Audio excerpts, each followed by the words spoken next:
네, 경찰이 경북 산불 수사에 본격적으로 착수했습니다. 주말 탄핵 찬반 집회가 계속되는 가운데 헌재 판결이 임박했다는 전망이 나옵니다. 관련 내용 김성수 변호사와 함께 짚어보겠습니다. 어서 오세요. 안녕하세요. 예. 경북 산불과 관련해서만 사망자가 26명 나왔잖아요. 근데 거기에 대해서 지금 조사가 이제 시작되어야겠지만 경찰이 오늘 최초 발화 추정 지점을 찾았습니다. 성묘객의 실화였을 가능성이 크다 이런 말도 나오고 있는데 그러면 경찰이 현장에 가면 어떤 조사부터 시작하는 거예요? 네, 일단 이 화재 사건의 수사 같은 경우도 이 모든 형사 사건의 수사와 동일하게 사실관계를 특정하고 이에 대한 법리를 검토하는 겁니다. 그렇기 때문에 이 사실관계 중에 가장 중요한 부분은 화재 같은 경우에는 발화의 원인이 무엇이었는지입니다. 그렇다 보니 이 발화 당시에 어떠한 사실관계로 인해서 이 발화가 발생한 것인지, 누가 발화자인지 이런 것들을 확인을 해야 되는 그런 절차가 있는 것이고 또 이 발화의 목적이라든지 발화의 경위 이런 부분까지도 정확하게 파악이 되어야지 이 형사 사건에서의 적용 법조라든지 이런 부분을 검토할 수가 있기 때문에 일단 이 발화 지점에서 이 남아있는 흔적들을 통해서 사실관계를 추정하는 그런 부분이 있지 않을까 생각이 되고 지금 현재 이 추정이 되고 있는 당사자가 있지 않습니까? 그럼 이 당사자들에 대해서도 어떠한 경위로 어떠한 이런 산에 올라갔었고 어떠한 이유로 이런 발화가 발생했다고 생각하는지 이런 것들에 대해서도 물을 가능성이 있기 때문에 그런 부분들에 대해서 일단은 기초적인 조사를 할 것으로 보인다 이렇게 말씀드릴 수 있을 것 같습니다. 산에 가봤더니 그 산소 주변에 버려진 라이터가 발견이 됐다 이렇게 말을 하는데 근데 지금 불에다 탄 상황인데 그 라이터가 발견이 됐다고 한다면 그거를 어떻게 거기에 증거가 남아 있을 수 있는 상황인가요?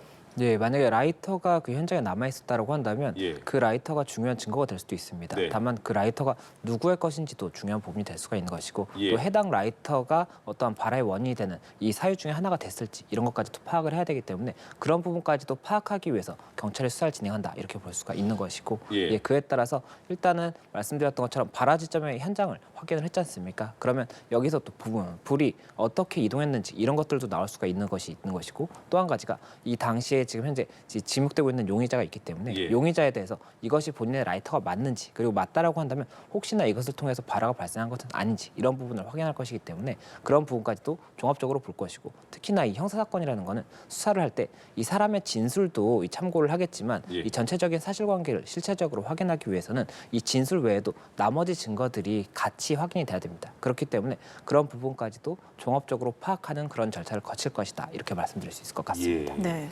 당초 수사는 의성군 특별사법경찰이 맡을 예정이었는데요. 경북경찰청에 관련 자료를 넘겨받았습니다. 이건 어떤 의미로 해석해야 할까요? 예, 이 당초에는 의성군 특사경에서 이 사건을 진행한다고 보도가 나왔었습니다. 이 사건이 일단 의성에서 최초 발화가 발생을 했었기 때문에 의성군 특사경에서 아무래도 이 부분 진행할 것이다 이런 얘기가 나왔던 것인데 지금 현재는 이 불이 의성 그리고 안동, 청송, 영양 그리고 영덕까지 다 모든 지역에 걸쳐서 이 피해가 발생을 한 상황이고 그리고 당초에 이제 법리가 검토가 됐던 것이 산림보호법이 일단은 거의 주된 내용이다 이렇게 이야기가 됐었는데 지금 현재는 이 검찰이라든지 수사기관에서 봤을 때는 이 형법이라든지 또 문화재보호법상에 이런 쟁점도 있다라고 보이기 때문에 이 사건의 중대성이라든지 이 법리적 검토 이런 부분을 봤을 때는 이 의성군 특사경보다는 이 경북경찰청에서 이 부분 진행하는 것이 적합하다 이렇게 판단한 것으로 보입니다.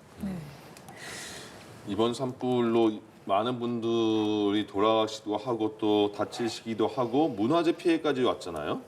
근데 지금 누가 불을 냈냐 이거를 조사하고 있다고 하면 해당되는 범죄의 법은 뭐가 있는 거예요?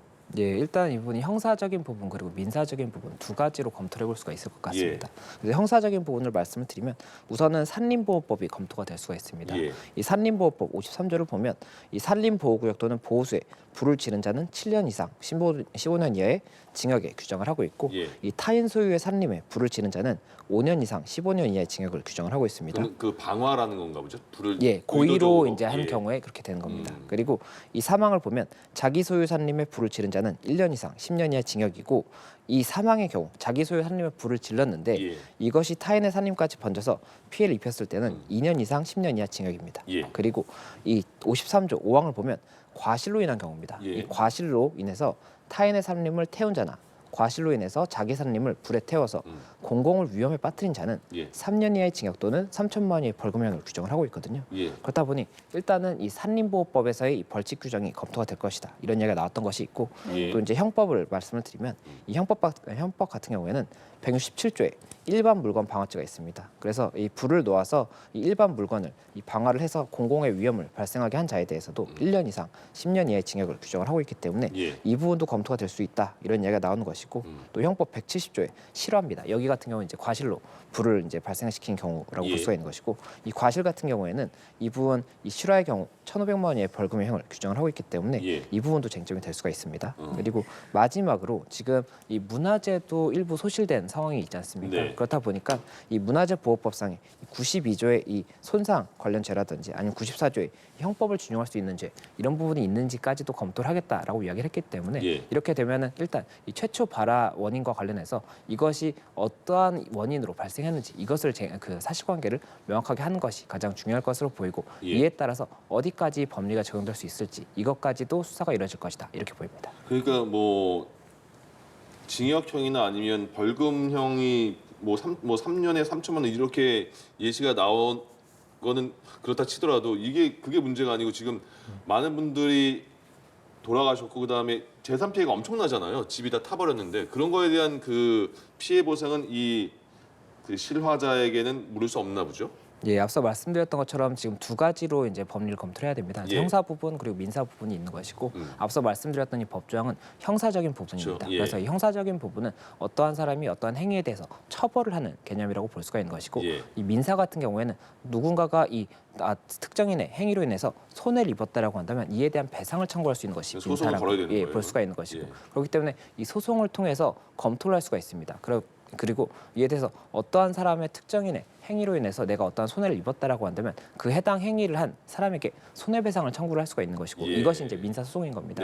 그리고 지금 현재는 그 화재의 원인과 관련해서 화재를 일단은 이렇게 굉장히 저희가 이 화재 상황을 끝내기 위해서 나라에서도 굉장히 많은 금액을 소유를 하게 되지 않습니까? 그럼 이런 부분들에 대해서도 이 배상 청구를 할 수가 있기 때문에 이런 것까지도 검토가 될 수가 있고 다만 지금 현재 이 최초 발화보다 불이 굉장히 커져서 이 피해가 커졌다라고 한다면 이것에 대해서는 그 피해의 정도에 대해서 감할 수 있는 그런 부분이 있기 때문에 그런 부분까지도 법적인 쟁점이 될 수가 있는 상황이 있기 때문에 이런 것까지도 일단은 사실관계가 특정되는 것이 가장 중요하기 때문에 어떠한 사실관계가 나오는지가 저희가 지금 봐야 되는 그런 부분이 아닌가 생각이 됩니다. 근데 말씀해주신 형법 조항만 해도 여러 가지에 해당이 됐던 것 같은데 이 혐의들이 다 적용이 된다면 형량의 경우 다 이렇게 합쳐져서 나오게 되는 건가요? 우리 법에서는 이 부분 여러 가지 법이 만약에 적용이 된다라고 가정을 하면 그 각각의 그 형량을 더하는 것이 아니라 그 병합을 해서 경합을 하게 됩니다. 그래서 이 가장 중한 죄의 2분의 1까지 가중을 하고 거기서 이제 어느 정도의 징역이라든지 벌금의 형을 선고할지를 결정하게 되기 때문에 그 부분까지에 대해서는 이 경합을 해서 그 부분에 대해서 검토를 한다 이렇게 말씀드릴 수 있을 것 같습니다. 산불을 의도적으로 내지 않았더라도 말씀해 주신 것처럼 책임을 피할 수는 없습니다. 실화자를 최초로 발견한 마을 이장은 이들을 발견하고는 도망가면 안 된다고 붙잡았다고 하는데요. 만약에 자리를 뜨거나 도망쳤다면 처벌의 수위가 더 높아지게 될까요? 네, 이런 형사 사건 같은 경우에는 이 사건의 이제 처벌 수위를 결정함에 있어서는 전체적인 또 이제 가중 요소라든지 감경 요소 이런 부분을 검토하게 됩니다. 그래서 이 감경 요소 중에 대표적인 부분이 진지한 반성을 하고 있다라든지 아니면 어떤 과실범이라든지 이런 범죄를 한 이후에 그 다음에 이 피해가 발생하는 것을 최대한 줄이려고 노력한 이런 부분들에 대해서는 감경 요소가 될 수가 있는 부분이거든요. 그렇다 보니 그런 부분에 사실관계가 있는지도 검토를 해야 되는 것이고 또 가중이 될 수 있는 요소 같은 경우에는 어떠한 피해를 발생하게 하고 이것이 더 중하게 이 피해가 발생했다라고 한다면 이런 부분들에 대해서는 아무래도 이 법원에서의 판단에 있어서도 검토를 할 수 있는 그런 부분이 요소가 될 수가 있을 것이기 때문에 그런 부분에 대해서도 일단 사실관계가 굉장히 중요하다 이렇게 말씀드릴 수 있을 것 같습니다. 그러니까 어쨌든 불 피우는 행위를 예전부터 많이 해 오신 분들은 특히 농사 지으실 때 농사 끝나고 부산물이나 폐기물들을 불법으로 막 태우는 분들이 많으시잖아요. 근데 지금도 많다고 하던데 근데 적발도 어렵거니와 적발을 하더라도 이게 벌금이나 과태료가 낮기 때문에 반복되는 게 아니냐 이런 지적이 나오는데 그럼 어떻게 봐야 될까요?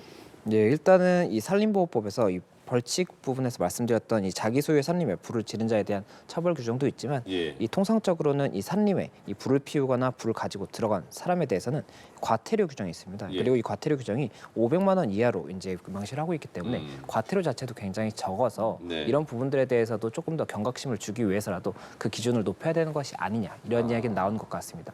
다만 이렇게 과태료 기준을 높인다고 하더라도 이 적발 자체에 대해서도 쉽지 않은 부분이 있기 때문에 이런 부분들에 대해서도 여러 가지 고민을 해봐야 되지 않나 생각이 되고 또 이렇게 불을 이렇게 했을 때 불이 커지게 되면 굉장히 큰 손해가 발생할 수 있다는 것도 계속해서 이 여러 가지 홍보를 통해서 이런 일이 발생하지 않도록 예방을 하는 것도 굉장히 중요하다 이런 이야기가 나오기 때문에 이에 대한 뭐 관련 법리라든지 이런 것도 검토가 필요한 것이 아닌가 생각이 됩니다. 알겠습니다. 네. 이제 윤석열 대통령 탄핵 찬반 집회 관련한 내용으로 넘어가 보겠습니다. 오늘도 서울 등 도심 곳곳에서 탄핵 찬반 집회가 열렸는데요. 헌재 평결 임박했다는 전망이 나오고 있습니다. 계류됐던 주요 사건 대부분이 매듭 지어졌고 선고일을 더 지연할 근거가 없다. 뭐 이런 이유들인데요. 두 재판관의 퇴임일도 이제 3주가 채 남지 않았잖아요. 네, 어떻게 될까요? 예, 정말 여러 가지 가능성이 나오는 것 같습니다. 일단 말씀하신 것처럼 이 지금 현재 이 문영배 재판관 그리고 이정미 재판관 같은 경우가 4월 18일에 일단 이 임기가 만료가 되기 때문에 그 전에 선고를 하려고 할 것이다 이런 이야기가 나오는 것 같습니다. 다만 그렇게 됐을 때 지금 2월 25일에 변론이 종결이 됐었거든요. 그럼 벌써 한 달이 지금 지났지 않습니까? 그러면 이 한 달이 지난 것이 어떤 이유냐에 따라서 이 18일 전에 선고를 할 수 있을 것이냐에 대해서도 저희가 볼 수가 있는 것인데 지금 현재 이 평의 과정 자체가 비공개이기 때문에 이에 대해서 저희가 추론할 수 있는 어떠한 지금 재료도 없다라고 볼 수가 있습니다. 그래서 이런 부분 관련 여러 가지 가능성이 있다라고 봐야 되는 것이고 지금 현재 4월까지 올 것이다라는 이야기도 거의 뭐 예상을 하지 못했던 그런 부분이기 때문에 정말로 여러 가지 변수가 있고 이에 대해서 어떻게 진행될지에 대해서는 하루하루가 조금 다를 수 있다 이렇게 보입니다. 그러니까 지금 이 상황이 한덕수 권한대행이 다시 복귀하게 됐고 헌재에서 기각 판결을 받아서 그리고 결정을 받아서 그리고 마은혁 후보자가 합류할 수 있느냐 이 문제도 계속 지금 정치권에서 논쟁이 되고 있는 상황이고 이재명 대표 2심에서 무죄 받은 거 이런 여러 가지가 지금 헌법재판관들의 결정하는데 영향을 준다는 얘기도 있고 아니다 얘기도 있고 거기에 대해서 영향을 받으면 안 된다는 말이 당연한 것 같은데 이게 변수가 될 수 있을지 모르겠습니다. 예, 일단 뭐 변수 중에는 아마 이 헌법재판에 지금 봤을 때는 헌법재판이라는 것도 결국에 사실관계를 특정하고 해당 그 사실관계가 국회가 주장하고 있는 이 탄핵의 사유에 해당하는지 여부를 봐야 되는 그런 부분인 것입니다. 그래서 이런 부분들에 대해서 사실관계를 특정하는 이런 부분 관련 여러 가지 쟁점이 있을 수가 있는 것이고 또 이 사실관계를 특정했다고 했을 때 해당 사실관계가 어떠한 헌법이나 법률에 위반되느냐도 이 재판관들 간의 의견을 정리를 해야 되는 부분이 있습니다. 그리고 이런 부분에 대해서 만약 위반이 있다라고 한다면 이 위반이 탄핵을 할 정도, 파면을 할 정도로 중대한지에 대해서도 각각의 재판관에 대한 생각을 검토를 하고 이를 정리해야 되는 부분이 있기 때문에 그런 부분에 시간이 있을 수밖에 없지 않나 생각이 되고 그리고 말씀하셨던 이 마은혁 후보자 임명과 관련한 부분이 변수가 될 수 있는 것이 지금 현재 헌법재판관이 8인으로 구성이 돼 있지 않습니까? 근데 원래 헌법에는 9인으로 재판관이 이제 구성이 되는 것이 원칙인 것이고 그렇기 때문에 이 9인의 재판관 체제를 유지해야 되는 것이 아니냐 이런 얘기가 나왔던 것이고 다만 박근혜 전 대통령 사건 같은 경우에는 8인 체제에서 선고를 했었습니다. 그렇다 보니 8인 체제로도 선고가 가능하다 이런 이야기가 있었던 것인데 지금 만약이라도 그 5대 3이 가능성이 있다라는 이야기가 나옵니다. 그래서 이 5대 3이 어떤 것이냐면 인용 의견이 5명 그리고 인용 기각이라든지 각하 의견이 3명이다라고 한다면 이 헌법재판소법 23조 2항을 보면 23조 2항에서는 탄핵에 관한 결정은 재판관 6명 이상의 찬성으로 한다라고 명시가 되어 있기 때문에 만약 5대 3을 유지하고 이에 따라서 선고를 한다고 하면 탄핵이 인용이 되지 않는 겁니다. 그런데 이렇게 됐을 때 한 명의 재판관이 만약에 추고가 됐고 이 재판관이 만약이라도 인용 의견이 있었다라고 한다면 이때는 인용이 돼야 되는 거지 않습니까? 그러면 이 임명 여부에 따라서 결론이 달라질 수 있다라고 한다면 이에 대해서 그러한 상황에도 불구하고 8인 체제로 선고할 수 있는지 이것에 대해서도 헌법재판소에서는 내부적으로 고민을 할 수밖에 없지 않나 이런 부분이 있기 때문에 아무래도 5대 3이기 때문에 지금 현재 계속해서 헌재에서 내부적인 논의가 있는 것이 아니냐 이런 얘기가 나오는 것 같습니다. 이게 늦춰지니까 별의별 추측이 많이 나오는 거잖아요. 이것도 추측의 영역일 수밖에 없는 상황인데 5대 3이라는 것도요. 근데 지금 마은혁 재판관을 임명을 한다면 5대 3인지 6대인지 이런 건 모르잖아요. 저희가 아직까지 4대 3인지도 모르는 상황에서 만약에 임명이 될지는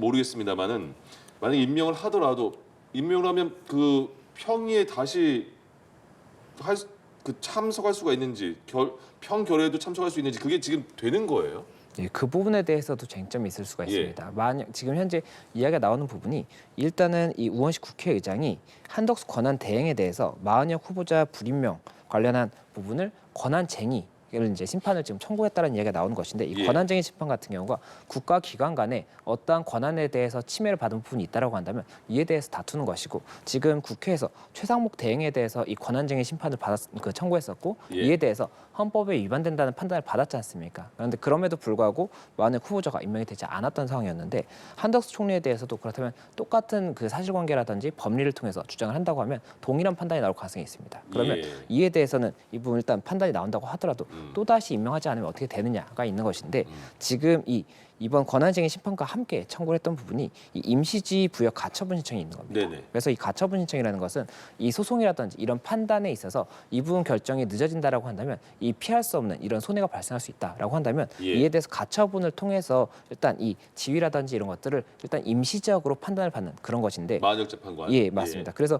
만역 재판관에 대해서 임시적으로 지위를 부여하는 것 자체에 대해서 만약에라도 헌재에서 인용을 한다라고 한다면 구인 체제를 그 한덕수 총리의 임명 없이도 완성을 할 수가 있다라고 볼 수가 있는 것인데 다만 이렇게 됐을 때는 그렇다면 헌재 내부적으로 이 9명의 재판관을 만드는 것에 대해서 판단을 하고 그리고 만약에 5대 3의 판단의 상황이었다라고 한다면 이에 대해서 인용 의견을 가지는 만약에 인용 의견이 나오는 이런 재판관이라고 한다면 인용 의견을 가지는 재판관을 추가한 것이다라는 여러 가지 의견이 나올 수가 있지 않습니까? 많을 수도 있겠네요. 그렇기 때문에 그런 부분에까지도 법리적으로 가능한지도 봐야 되는 것이고 이에 대해서도 부담을 가질 수밖에 없지 않나 이런 이야기가 나오는 것입니다. 그리고 또 한 가지가 만약 후보자가 임명이 된다라고 만약에 가정을 했을 때 그렇다면 이 종국 심리에 참여한 경우에 이 재판관이 이 판결에 참여할 수가 있는 것인데 종국 심리의 범위, 종국 심리라는 단어의 뜻을 어디까지 볼 것이냐, 변론에 참여한 것으로 볼 것이냐 이런 부분까지도 봐야 되기 때문에 이에 대해서도 법리적인 쟁점이 있다 이렇게 말씀드릴 수 있을 것 같습니다. 네.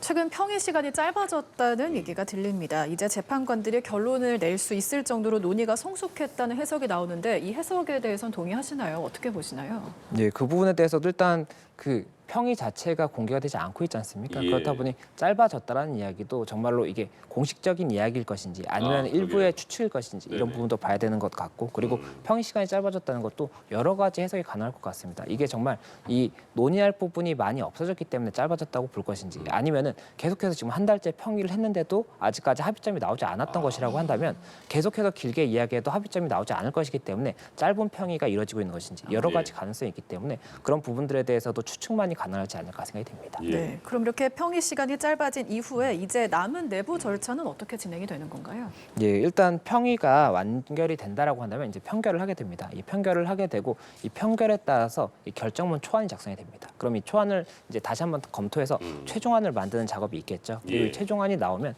그때 이제 선고가 이루어진다라고 볼 수가 있는 것인데 이 기존의 이 과거 선례 같은 경우에는 이 초안이 잡혔을 때 선고 기일이 지정이 됐던 사례도 있었다라고 하는데 이번 같은 경우에는 아무래도 굉장히 헌재에서 조심스럽게 이 사건에 대해서 접근을 하고 있다 보니 아무래도 최종안까지도 완성된 다음에 선고기일이라든지 이런 부분도 논의하지 않을까 이런 얘기가 나오는 것 같습니다. 네. 그러니까 처음 언론사나 법조계에 계신 분들의 예측이 3월 14일이었잖아요. 처음 금요일 날 그때 발표날 것 같다. 근데 지금 굉장히 많이 시간이 흐르고 있기 때문에 근데 그 전에 헌법재판소에서는 가장 우선순위로 결론을 짓겠다 이렇게 말을 한 이후에는 계속 그거에 대한 날짜에 대해서는 얘기가 없으니까 답답한 상황이 이어지는 것 같습니다. 근데 지금 이 상황이 지금 그 재판관들에게 여론이나 아니면 지금 조사에 대해서도 막 여론조사 나오는 것도 보면 빨리 현재에서 결론이 나야 된다 이런 압박이 많은 것 같은데 실제로 재판관분들이 이거에 대해서 압박을 느낄 수 있을까요? 결론을 짓는 데에 대해서? 여론조사의 결과나 이런 부분에 대한 압박보다는 신속하게 판단을 하겠다라고 했었고 그렇기 때문에 이 절차 자체 진행에 있어서도 굉장히 신속하게 진행을 했었지 않습니까? 그리고 지금 이 과거 이 탄핵 사건들의 선례를 봤을 때는 11일, 14일 정도 후에 변론 종결 11일, 14일 후에 선고가 이루어졌었기 때문에 그것보다 굉장히 길어지고 있다라고 볼 수가 있는 것이고 이런 점을 봤을 때는 아무래도 굉장히 신속하게 판단을 하고자 하지만 이에 대해서 결론이 아직까지도 쟁점이 정리되지 않는 부분이 있지 않나 생각이 되는 것이고 이게 그 고의로 이 부분을 지연시키고 있다라기보다는 정말 쟁점 정리가 되지 않고 있다 이렇게 예상하는 것이 더 타당하지 않을까 생각이 듭니다. 그러니까 지금 가장 그 말씀하신 것처럼 도대체 왜 이렇게 결론이 안 나는 거야? 이게 뭐 누구 뭐 눈치 보고 그런 게 아니고 정말 하나하나마다 그 쟁점이 서로가 그 어느 정도 정리가 안 된 상황이 계속 이어지고 있구나 이렇게 생각해야지 맞는다는 거죠 지금 상황은. 예, 맞습니다. 지금 이 쟁점을 조금 말씀을 드리면 예. 일단은 지금 이것이 각하 사유라고 윤 대통령 측에서 주장하고 있는 것이 있습니다. 네. 그것이 어떤 것이냐면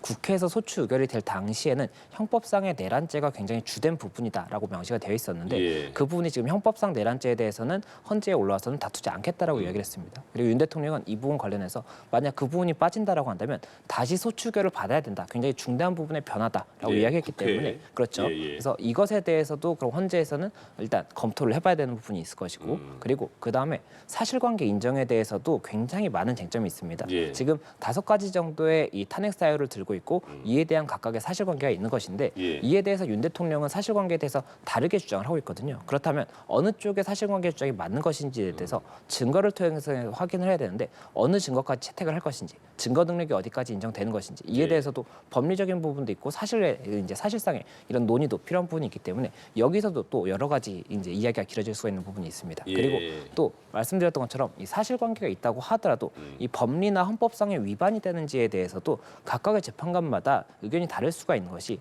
이번에 한덕수 총리의 이 사건을 봤을 때도 예. 이 각각 동일한 사안에 대해서도 누군가의 재판관은 이 부분에 대해서 인정이 되지 않는다, 위반이 되지 않는다라고 판단한 경우도 있었고 또 누군가는 이에 대해서 뭐 어떠한 재량이 있기 때문에 인정이 된다, 뭐 이런 예. 부분도 있었기 전혀 때문에 다른 의견이 있다. 예, 맞습니다. 예. 그렇기 때문에 정말 각각의 재판관 의견이 다르다라고 한다면 이에 대해서도 이 판결이라든지 이런 절차를 어떻게 진행할지에 대해서는 예. 각각의 재판관도 굉장히 많은 고심을 할 수밖에 없기 때문에 이런 부분이 계속해서 지연되는 사유다 이렇게 보이는 것이 있고 이 마지막으로 이 파면과 관련해서 중대성이 있어야 됩니다. 중대성이 있어야 되기 때문에 예. 만약에 위반이 있다고 했을 때 중대성에 대해서도 이 재판관들 간의 의견이 나눠지고 있다라고 한다면 이 부분까지도 굉장히 여러 가지 논의가 될 수밖에 없다 이렇게 보입니다. 근데 한덕수 권한대행 그 탄핵 심판 기각 때도 그 내란죄 부분을 포함시키지 않은 거에 대한 그러니까 내란죄를 그 탄핵 사유에 포함되지 않은 거는 한덕수 총리도 그렇고 윤 대통령도 똑같은 거 아니었어요?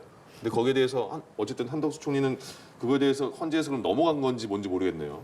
예, 맞습니다. 그 부분에 대해서 일단 결정이 났을 때 예. 저도 아무래도 그런 부분에 대해서 겹치는 쟁점에 대해서 어떻게 판단할 것인가를 지켜봤는데 예. 이 말씀하셨던 형법상 내란죄와 관련한 부분에 대해서는 헌재에서 언급을 별도로 하지 않았던 것으로 언급이 보입니다. 없었군요. 예, 그래서 결정문을 찾아봐야지 했는데 아직까지 제가 확인을 하지 못해서 예, 그 예. 부분 조금 더 봐야 되겠지만 이 당시에 이 이야기가 나왔던 결정의 내용에는 해당 쟁점에 대한 부분은 이야기가 나오지 않았던 것으로 네. 보이기 때문에 아마 결정문에도 그 부분이 명확하게 담기지 않았지 않을까 이렇게 예상을 하고 있습니다. 예. 네. 여러 추측이 정말 많이 나오고 있는 것 같은데 인용 의견이 6명 이상이면 파면을 4명 이하라면 기각 또는 각하 결정이 내려집니다. 5대3으로 팽팽히 맞서게 되면 결정의 정당성이 떨어질 수 있다. 이런 지적도 일부 나오고 있는데 이 지적에 대해서는 어떻게 생각하시나요? 예, 이 5대3 부분이 앞서 말씀드렸던 것과 같이 이 9명의 재판관이 냈을 때 만약에 결론이 달라질 수 있는 그런 상황이라고 한다면 네. 이에 대해서 헌법재판소에서는 이 정당성 부여라든지 이런 부분 관련 어떻게 판단할 것인지에 대해서도 내부적인 논의가 있을 수밖에 없는 겁니다. 예. 지금 현재 앞서 계속 말씀을 드렸던 것처럼 이 5대3인 경우에는 6명을 기준으로 해서 인용 여부가 결정이 되는 것이기 때문에 예. 이 한 명이 만약에 지금 추가되는 재판관이 어떻게 판단하는지가 중요한 것이 되는 것인데 이에 대해서 지금 그렇다면 8명 상태에서 그대로 선고하는 것이 맞는지에 대해서는 계속해서 고심을 할 수밖에 없지 않나 생각이 되거든요. 그렇다 보니 그런 부분들에 대해서 쟁점이 되는 것이 아니냐 이런 이야기가 나오는 것이고 예. 그런 상황에서 지금 임시지휘 부여 가처분이 있기 때문에 이 가처분에 대해서 그렇다면 헌법재판소에서 어떻게 판단할지에 대해서도 정말 중요한 부분이다 이렇게 보이는 것 같습니다. 네. 예. 한편 우원식 국회의장이 한덕수 권한대행이 마은혁 후보자 불임명은 위헌이라며 헌재 권한쟁의 심판을 청구했죠. 앞서 최상목 대행에게 청구했던 취지와 비슷한데요. 임명을 강제하지 못한다는 건 마찬가지로 보입니다. 때문에 마 후보자의 임시 지위를 부여하는 이 가처분 신청 결과가 주목되는데요.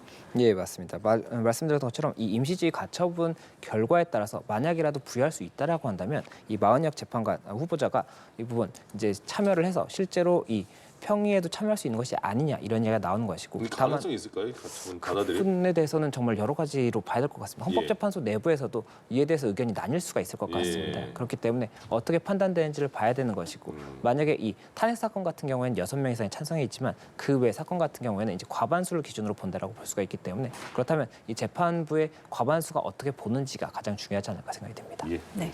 오늘 말씀 여기까지 듣겠습니다. 김성수 변호사였습니다. 고맙습니다. 고맙습니다. 고맙습니다.